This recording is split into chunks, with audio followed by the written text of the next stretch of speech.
warahmatullahi wabarakatuh. Perkenalkan, nama saya Nisa Ulfa. Di sini saya akan mempresentasikan proposal skripsi saya yang berjudul Pengaruh Tingkat Pendidikan Orang Tua Terhadap Pola Asuh Pendidikan Karakter pada Anak. Studi kasus di Desa Awang Baru, Kecamatan Batang Alai Utara, Kabupaten Hulu Sungai Tengah. Latar belakang dari penelitian ini adalah bahwasanya latar belakang pendidikan orang tua sangat berpengaruh terhadap pola asuh dalam pendidikan karakter yang diberikan dan diterapkan. Peran orang tua dalam memberikan pendidikan dan menanamkan karakter telah termuat dalam Al-Quran Surah At-Tahrim ayat 6, yang dimana ayat tersebut menjelaskan bahwasanya tanggung jawab orang tua terhadap anaknya khususnya dalam hal pendidikan merupakan hal yang sangat penting, karena orang tua sebagai pendidikan utama dan yang pertama akan berpengaruh besar dalam pembentukan karakter seorang anak. Sebagaimana Allah Subhanahu wa taala telah menggambarkan juga pada Al-Quran Surah Luqman ayat 13, ayat tersebut menjadikan gambaran bahwasanya orang tua dalam mendidik bahkan membentuk karakter anak juga harus dibekali dengan pendidikan yang memadai. Hal ini akan sangat berpengaruh terhadap anak, mengingat ketika tidak adanya bekal yang memadai atau tingkat pendidikan orang tua yang minim akan menjadikan proses pendidikan dan pembentukan karakter juga akan sulit. Makanya dari itu, latar belakang pendidikan orang tua sangat berpengaruh terhadap pola asuh dalam pendidikan karakter yang diberikan dan diterapkan. Rumusan masalah pada penelitian ini adalah yang pertama, bagaimana peran orang tua terhadap pola asuh pendidikan karakter pada anak. Yang kedua, bagaimana pengaruh tingkat pendidikan orang tua terhadap pola asuh pendidikan karakter pada anak. Tujuan dari penelitian ini adalah yang pertama, untuk mengetahui peran orang tua terhadap pola asuh pendidikan karakter pada anak. Dan yang kedua, untuk mengetahui pengaruh tingkat pendidikan orang tua terhadap pola asuh pendidikan karakter pada anak. Supaya tidak ada kekeliruan dalam pemahaman karya tulis ilmiah ini, maka akan dijelaskan beberapa hal pokok dalam definisi operasional. Yang pertama, anak usia dini. Yang kedua, pola asuh orang tua. Yang ketiga, tingkat pendidikan orang tua. Yang keempat, pendidikan karakter. Anak usia dini adalah masa periode awal yang penting dan mendasar dalam sepanjang rentang pertumbuhan serta perkembangan kehidupan manusia, yang mana bisa kita sebut juga dengan masa Golden Age, yaitu rentang usia 4-6 tahun. Kemudian pola asuh orang tua. Pola asuh orang tua yang dibahas oleh peneliti di sini adalah keseluruhan interaksi antara orang tua dengan anak, di mana orang tua bermaksud memberikan stimulasi anaknya dengan mengubah tingkah laku, pengetahuan serta nilai-nilai yang dianggap paling tepat oleh orang tua agar anak dapat mandiri, tumbuh dan berkembang secara sehat dan optimal. Kemudian tingkat pendidikan orang tua. Tingkat pendidikan orang tua yang dimaksud oleh penulis di sini adalah jenjang atau tahapan pendidikan yang dimiliki oleh orang tua dalam menanamkan pendidikan karakter pada anak usia dini. Kemudian pendidikan karakter. Pendidikan karakter adalah pendidikan untuk membentuk kepribadian seseorang melalui pendidikan budi pekerti yang hasilnya terlibat dalam tindakan nyata seseorang, yaitu tingkah laku yang baik dan jujur, bertanggung jawab, menghormati hak orang lain, kerja keras, dan sebagainya.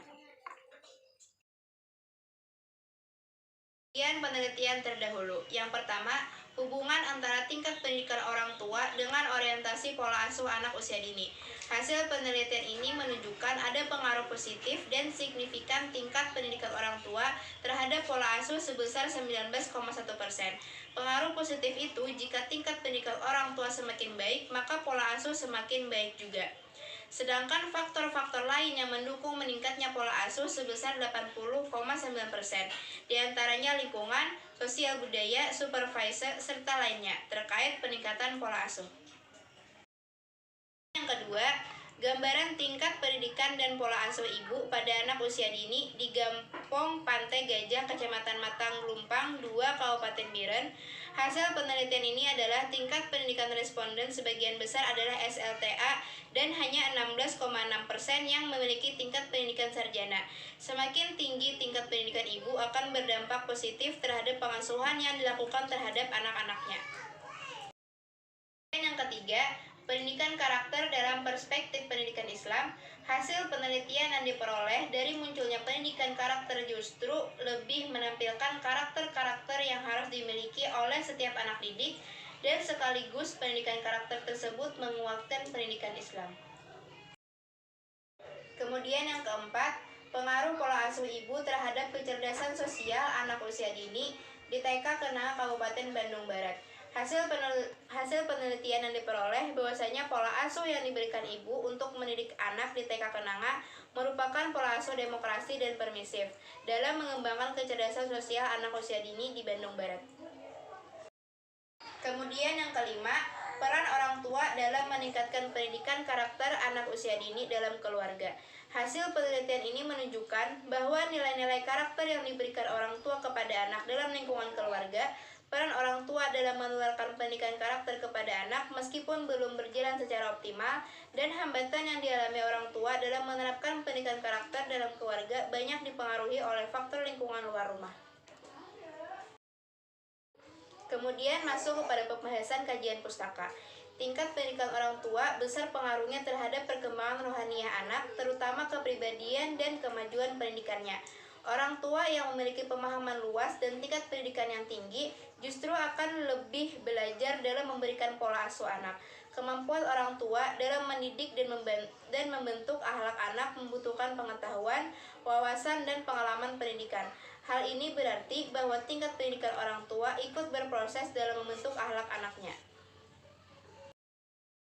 Kemudian, karakter menurut Zubaidi adalah sikap yang bersifat positif dalam menjalankan kehidupan, dan setiap perilaku yang dilakukan merupakan hal-hal yang bermanfaat seperti berpikir secara rasional, memiliki prinsip yang sangat kuat, memenuhi kewajiban yang harus dipenuhi, serta selalu mengatakan sesuai dengan fakta yang ada, dan bersikap profesional dalam bertindak.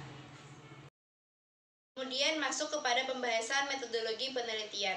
Yang pertama, jenis penelitian. Jenis penelitian yang dilakukan adalah menggunakan penelitian lapangan atau field research. Penelitian ini menggunakan pendekatan kualitatif dan deskriptif dengan menjelaskan kejadian dan gejala yang terjadi pada saat di lapangan. Kemudian subjek penelitian adalah para orang tua yang lahir pada tahun 1977 sampai 1994 dengan rentan usia 26 sampai 43 tahun dan memiliki pendidikan akhir dari SD sampai perguruan tinggi, yang memiliki anak berusia 4 sampai 6 tahun yang tinggal di Desa Awang Baru, Kecamatan Batanghari Utara, Kabupaten Hulu Sungai Tengah. Kemudian objek penelitian. Objek penelitiannya adalah pengaruh tingkat pendidikan orang tua terhadap pola asuh pendidikan karakter pada anak. Studi kasus di Desa Awang Baru, Kecamatan Batanghari Utara, Kabupaten Hulu Sungai Tengah. Kemudian teknik pengumpulan data. Yang pertama ada observasi, kemudian dokumentasi, dan yang terakhir adalah wawancara. Kemudian sistematika penulisan yang saya buat dalam penulisan karya ilmiah ini adalah yang pertama, bab 1 berisi uraian tentang latar belakang masalah, rumusan masalah, tujuan penelitian, signifikasi penelitian, definisi operasional, dan sistematika penulisan. Yang kemudian di bab 2 berisi uraian tentang kajian pustaka tentang anak usia dini, pola asuh orang tua, tingkat pendidikan orang tua, dan pendidikan karakter. Bab 3 berisi tentang jenis penelitian, subjek dan objek penelitian, data dan sumber data, teknik pengumpulan data, dan teknik pengolahan data. Kemudian bab 4, laporan hasil penelitian mencakup gambaran keseluruhan penelitian, penyajian data, dan analisis data. Kemudian yang terakhir bab 5 adalah penutup, meliputi kesimpulan dan saran. Terima kasih atas segala perhatiannya. Mohon maaf atas segala kesalahan. Wassalamualaikum warahmatullahi wabarakatuh.